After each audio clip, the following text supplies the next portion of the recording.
Hemos escuchado el segundo informe a la nación del señor presidente de la República, Nayib Bukele, en donde ha hablado por espacio de 35 minutos y ha hablado pues de una quinta batalla de defensa de los cambios. Hoy tengo un análisis jurídico de las implicaciones de este mensaje del señor presidente de la República, que ha sido bien claro con el pueblo salvadoreño. El pueblo defiende al pueblo. Esta noche conmigo el abogado y buen amigo de esa casa, el doctor Nelson García, a quien doy la más cordial bienvenida esta noche, quien me acompaña. Muy buenas noches, doctor García. Qué gusto para mí saludarle. Para mí también, José Luis, y es particularmente en este ambiente de felicidad nacional que se percibe por tirios y troyanos. Bienvenido. También está conmigo el destacado abogado constitucionalista, catedrático, y muy pronto va a ser comisionado a un cargo en el servicio exterior, pero también analista político, el licenciado Aldo Álvarez. Aldo, buenas noches, bienvenido a Conéctate con José Luis Solórzano. Gracias, José Luis, siempre es un gusto estar aquí en tu prestigiosa entrevista y en este canal tan visto por la mayoría de la población. Y bueno, esta fecha es importante porque nos permite hacer un análisis en caliente, como se dice. Contiene el conjunto de actos que ha vivido la nación este último año. Actos positivos y actos negativos. Los positivos en el esfuerzo de todo un pueblo de mantenerse unido en una visión de cambio palpable. Los negativos generados, como ya lo señaló particularmente el señor presidente, por aquellos que no logran entender que este no es una lucha temporal, sino que es una lucha con consecuencias históricas definitivas en un rumbo que muy difícilmente, por no decir imposible, se va a cambiar. Perfecto. Y tu primera reacción de este discurso, Aldo, cuando el presidente se hace una pregunta, si vale la pena El Salvador.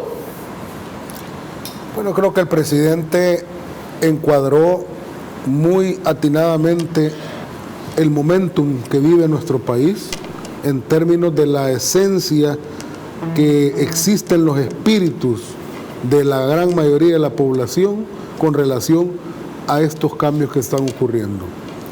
Creo que fue un discurso para la historia. No era un discurso administrativo, ¿verdad? Muchos decían, no, es que va a anunciar esto, va a anunciar lo otro. Yo creo que no era para eso, era para la historia, era para hacer un parteaguas. Recordémonos que es la primera vez que llega a la Asamblea Legislativa, correcto, ¿verdad? Porque el primer año de gestión no pudo ir a rendir el informe por, entre otras cosas, porque estábamos en medio de una terrible pandemia, que estamos todavía, pues, pero en ese momento estábamos peor y una cuarentena. Entonces es la primera vez que llega, desde que él asume como presidente a la Asamblea, y era un discurso precisamente para la historia, ¿verdad? Y en una Asamblea precisamente que ahora, desde hace 30 días, es una asamblea totalmente distinta a la asamblea que le precedió. El Salvador vale la pena, sí vale la pena, pues si no valiera la pena ya nos hubiéramos ido todos. Y precisamente para que ya no nos vayamos todos de aquí, es que hay que hacer del Salvador un lugar vivible. Y el presidente muy atinadamente lo dice, queremos y tenemos derecho a desarrollarnos. Y no nos pueden impedir que nosotros demos los pasos necesarios para lograrlo. Que es un conocedor del Estado de Derecho, pero sobre todo es un observador de la realidad con una formación jurídica de alto prestigio. Gracias. Y reconocido a nivel nacional como internacionalmente. Puede ubicarnos cuando el presidente menciona que el pueblo defiende al pueblo, pero sobre todo la transformación. ¿A dónde estaba, doctor Nelson García, el país hace 2 años? ¿Cuáles eran los grandes problemas que tenía el país? El presidente ha definido 3 grandes problemas. ¿Cómo era? La corrupción, lo más importante.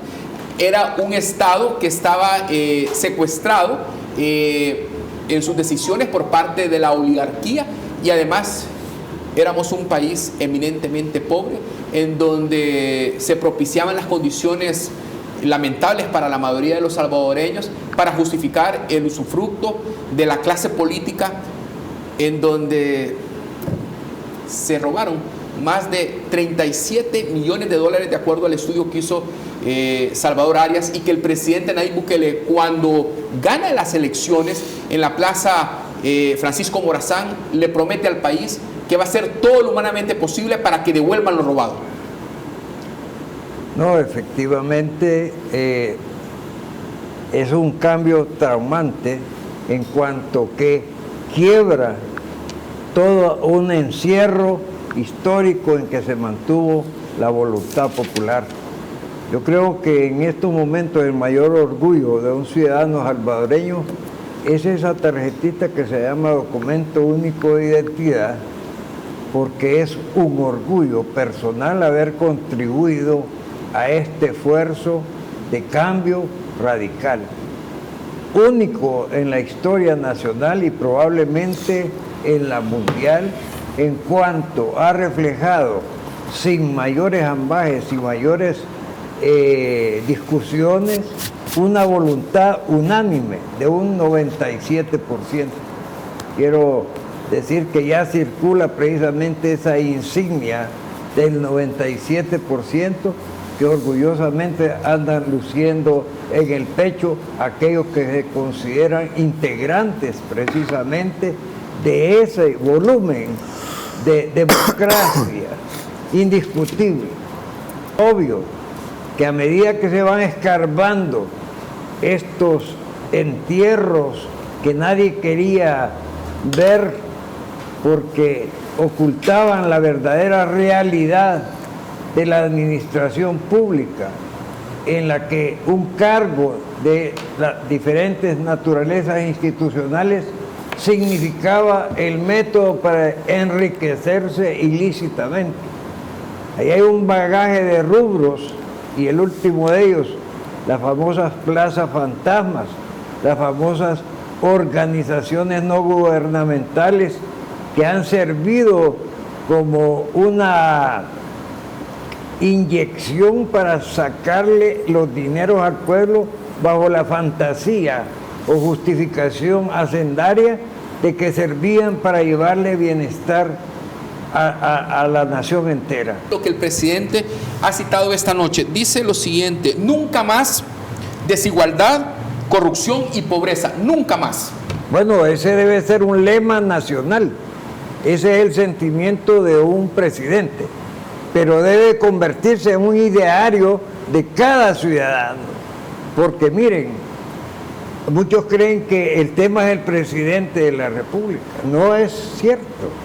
El presidente es la punta del iceberg, porque el tema es la voluntad unánime de una comunidad que es el valladar precisamente, que es el ariete que va rompiendo toda esta, bueno, quizás más que ariete, un arado que va rompiendo un terreno que estaba sembrado solo de maldad, de conspiraciones y de aprovechamiento.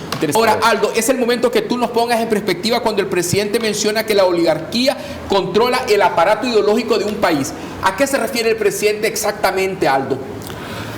Tú no puedes esperar que un grupo de poder económico que ha mutado a través de los años, pero que siempre ha tenido un poder oligárquico, un poder económico que siempre se acostumbró a mover los hilos del poder político.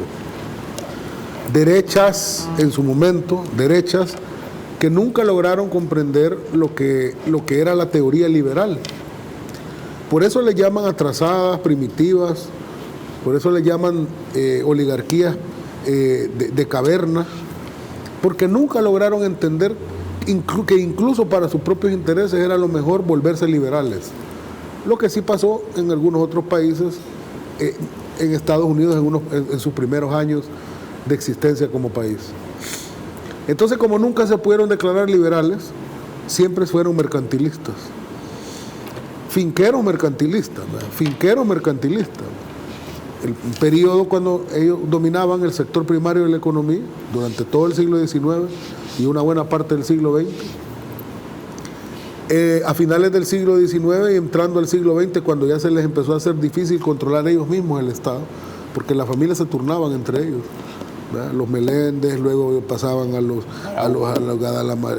María, luego a los Dueñas, ellos iban turnando. Y de luego vinieron los coroneles. Sí, pero ya cuando entra el siglo XX y ya se les estaba haciendo imposible por las demandas sociales que empezaban a volverse cada vez más tumultuarias, entonces pusieron a sus empleados, ¿verdad?, los militares, y entramos a la noche triste de la dictadura. Pero la dictadura manteniéndole el status quo a ese grupo oligárquico para que nada cambiara. Me estás hablando de los 200 años del Bicentenario, de cómo el país ha funcionado. Espérate, que esto es más horroroso de lo que parece. Y llegó una época en que la dictadura se volvió tan brutal que no le quedó más espacio a la oposición de aquel momento que irse a la guerra civil. 12 años de guerra civil, 20 años de guerra, convulsiones sociales extremas. Pero uno dice, ¿y después de la guerra civil? ¿Cambió ese esquema? No cambió. Se firmaron los acuerdos de paz y fíjate que una de las cosas que hemos analizado ahora en la antesala, en la previa, en este equipo ad hoc de reformas constitucionales, la moneda de cambio de los grupos oligárquicos para permitir que se firmara la paz fue el modelo económico, el orden económico en la Constitución no me lo toca. Ese no me lo toca. Hay pontífices de eso. Y no me lo toca. Usted puede, haga su policía, haga tribunal, pero el orden económico no me lo toca. Entonces, entramos a la posguerra y en la posguerra uno dice, ¿desapareció el control del poder oligárquico del Estado? No, durante los años de Arena no desapareció, al contrario. El partido se convirtió en su instrumento. Perfecto. Y luego el FMLN, en la alternancia, llamado a hacer esa diferencia, terminó pactando con los grupos oligárquicos. Entonces, mire, yo termino con esto, una anécdota. Yo me acuerdo una vez, y esto te resume quiénes son ellos. Estábamos reunidos, iba a ser la campaña de Mauricio Funes. Sí. Y estábamos reunidos en la oficina de un oligarca de este país, de los avioncitos que aterrizan y se despegan, porque había citado. Y entonces dice el oligarca, es que miren, sinceramente a mí mal no me cae Mauricio Funes, pero miren, realmente a mí no que me interesa que me dejen hacer negocios, que no me toquen mis intereses. Pero es que la esencia del ser humano es el egoísmo, precisamente. Y por eso, cuando se hay una prédica ejemplar que asume una filosofía que ya está predicada por hace más de 2000 años, dando es como recibir. Amar al prójimo, pensar en el prójimo, es que es la esencia evangélica. Por eso algunos de nosotros vemos en estas actitudes algo más esotérico que material. Hablamos de la justicia y para ello está el doctor Nelson García. Doctor, ¿cómo podemos definir la justicia en nuestro país ante este monumento de la Constitución que popularmente es conocido como la Cholona? ¿En verdad existe? ¿Se puede pensar que existe una justicia equitativa, justa y balanceada? Bueno, en los libros y textos sí existe tal figura de la diosa Temis, que es, como muy bien describió el señor presidente, una mujer, una diosa, con una venda para que no hacer distingos de preferencia, una espada para imponer las consecuencias de sus decisiones, y luego una balanza que son donde va a someter los diferentes intereses y según sea el lado que pese más, a él le dará la razón o viceversa. Lamentablemente en este país creo que la justicia es una ciega que conoce el método Brailer, porque apalpa de qué cantidades se están hablando cuando se le tuercen sus decisiones. Lamentablemente ya se ha tratado este tema por incluso mártires que han señalado precisamente la justicia selectiva, si es que le puede llamar justicia a la arbitrariedad, a la preferencia, según sea a quién se le va a interpretar o se le va a aplicar la norma jurídica. Pero existen esperanzas palpables, más aún en estos momentos, de que la justicia sufra una depuración integral en aquellos que están encargados de impartirla y de fortalecerla. Ahora, doctor, el señor presidente ha mencionado que hace 2 años se creía que teníamos una democracia, pero era una democracia de pantomima, era una democracia falsa. Y ahora ha dicho el señor presidente que se había captado la Sala de lo Constitucional y el Ministerio Público. Yo le quiero consultar, doctor Nelson García, el poder popular se estableció a partir de esta nueva Asamblea Legislativa, y esta nueva Asamblea Legislativa definió que los ex magistrados no podían seguir, ni tampoco el jefe del Ministerio Público. Y estamos estrenando Poder Judicial que estaba captado al servicio de la oligarquía. No estamos estrenando nada en esa área todavía, lamentablemente. Precisamente hay un esfuerzo porque esa novedad, lo que hay una nueva dirección probablemente, pero esa novedad la queremos que se integre mediante la valoración que se debe hacer al escogitar a los nuevos funcionarios de la Administración de Justicia, particularmente en lo que se refiere al Consejo Nacional de la Judicatura. Momento de hablar lo que citaba el señor presidente de la República cuando manifiesta que se tiene que hacer transformaciones en el país, pero con responsabilidad. Esto conlleva responsabilidad, y citaba de una quinta batalla. La batalla es, pues, lo que no han entendido algunos países de la comunidad internacional, pero también algún sector de la prensa y de las ONGs o tanques de pensamiento. ¿Cuál es el único motivador que tiene el gobierno? Es el pueblo, dice el señor presidente, pero hay una confusión en donde no se logra trascender las decisiones que se han tomado con esta nueva Asamblea Legislativa. Tiene exactamente 1 mes, y en 1 mes esta Asamblea Legislativa ha generado oportunidades tanto para el sector de seguridad pública como también para una nueva escuela. Ha aprobado préstamos por más de $2.000 millones. La oposición dice, está incrementando la deuda.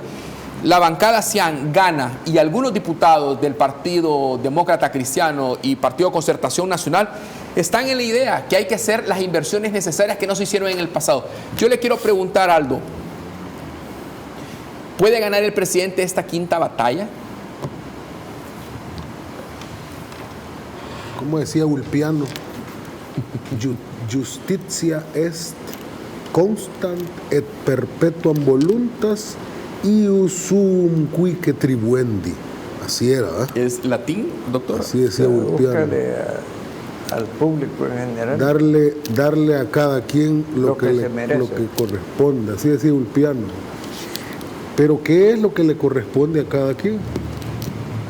Siempre ha habido una concepción de la justicia en términos de ser un elemento protector de aquellos actos que vulneran los derechos individuales de cualquier naturaleza, desde los constitucionales hasta los comerciales, familiares, etcétera, por parte del Estado. El punto es que cuando se habla de justicia, José Luis, hablamos de leyes, porque no se puede impartir justicia si no es a partir de las leyes. Las leyes las hacen los legisladores y las perfilan y las configuran de determinada manera, bajo determinados intereses. Decía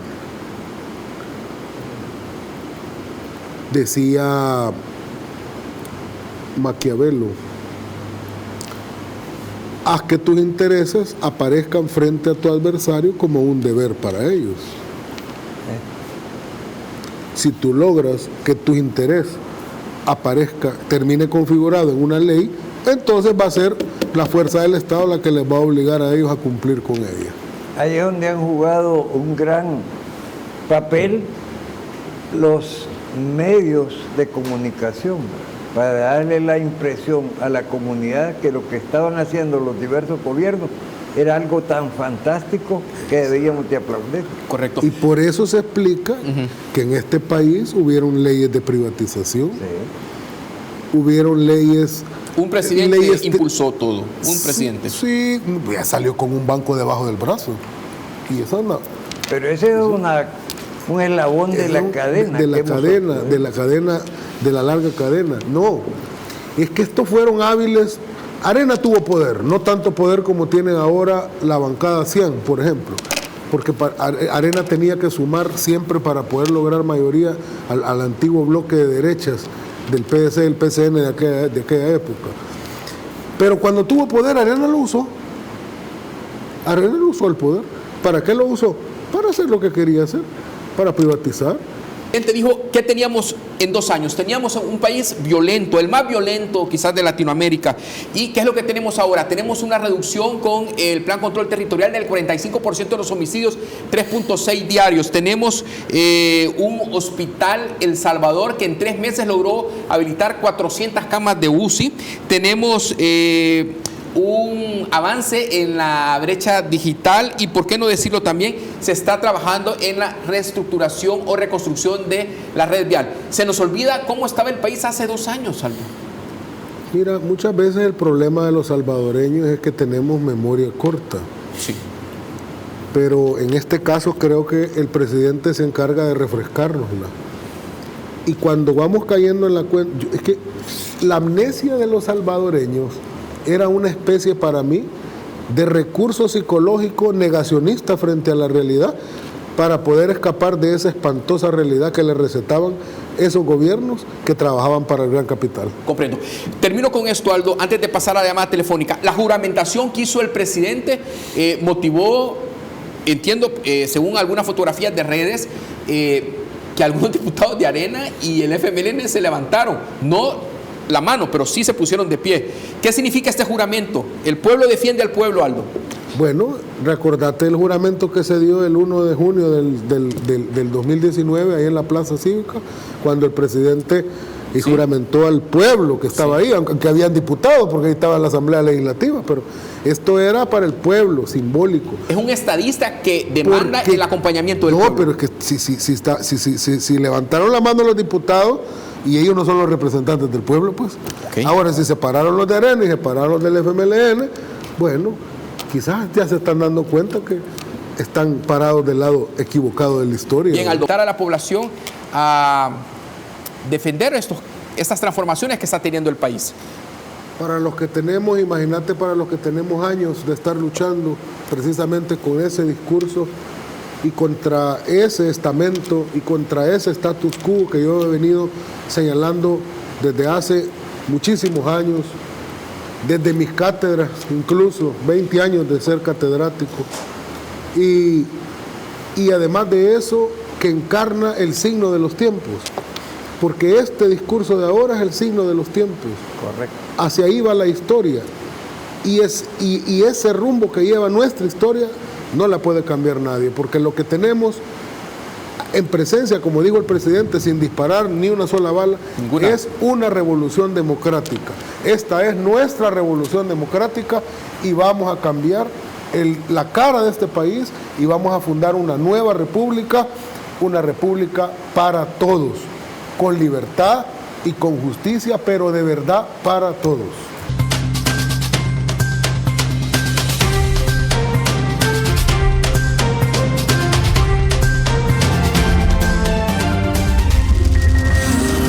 Los conceptos vertidos en este programa son responsabilidad de la persona que los presentó.